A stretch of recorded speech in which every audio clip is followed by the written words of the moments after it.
Avis de tempête aujourd'hui sur le circuit de la Ferté-Gaucher, de la pluie, du vent à plus de 100 km/h et deux protagonistes de choix. À ma droite, l'Audi RS3 et ses 367 chevaux. Et à ma gauche, la Mercedes A45 AMG 380 chevaux. Un juge de paix, Soleil arrive.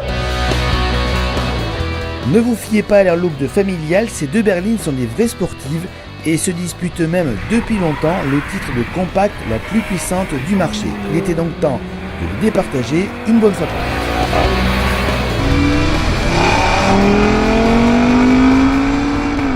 Avec la RS3, on a un 5 cylindres, un bruit très rauque, un beau bruit dans la voiture, un bon ressenti. Et un moteur très rempli avec la Mercedes. Là, c'est complètement différent. On a un bruit plus aigu, un très beau bruit aussi. Mais moi, au ressenti et au bruit, j'ai une petite préférence quand même pour l'Audi. Difficile de se prononcer. J'adore la sensation sous la pédale dans l'Audi et on a un bon ressenti de ce qui se passe sous les roues. Par contre, en termes de puissance de freinage, franchement, il n'y a pas de différence. Ça freine, je freine aussi tard avec l'une qu'avec l'autre. C'est pareil, aucune différence. La RS3, elle est très bien dans le sens où elle est stable, elle est très sécuritaire, mais en fait, si on parle de comportement sportif, il n'y a aucun comportement sportif, on est tout le temps à sous-virer.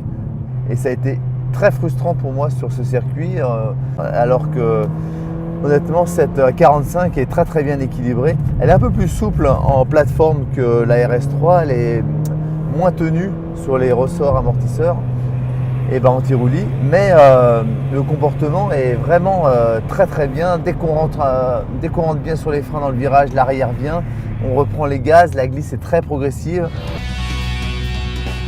Moi, ce que j'adore, c'est une auto bien équilibrée avec laquelle on peut jouer. Et dès qu'on peut jouer en même temps, c'est efficace et on l'a vu sur le chrono. Sur le chrono, on est allé 1,5 seconde plus vite avec la Mercedes, avec des performances et des poids comparables qu'avec l'Audi. Et le plaisir rejoint le comportement, donc la 45 AMG, sans aucun doute. Et une voiture avec laquelle il a été en plus très facile de faire le temps. Et voilà, moi je pourrais rouler la journée avec cette voiture, surtout avec des conditions comme ça. Et là, hop.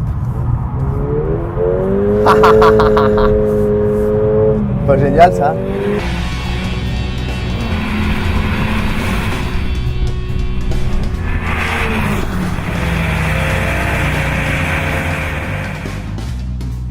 Donc Soel, ton cœur balance-t-il pour la 45 AMG ou pour la RS3? Alors j'avoue qu'en arrivant ici, j'avais un a priori positif, on va dire, sur la RS3. Par contre, en tempérament, j'ai préféré largement le tempérament de la 45. C'était une voiture vraiment très fun à conduire et très efficace. Et la RS3, ça reste une très bonne voiture, mais on va dire que les essayeurs ont mis au point une voiture avec un tempérament un peu sécuritaire, quoi. Pas très rigolo en tout cas à conduire sur la piste. Voilà.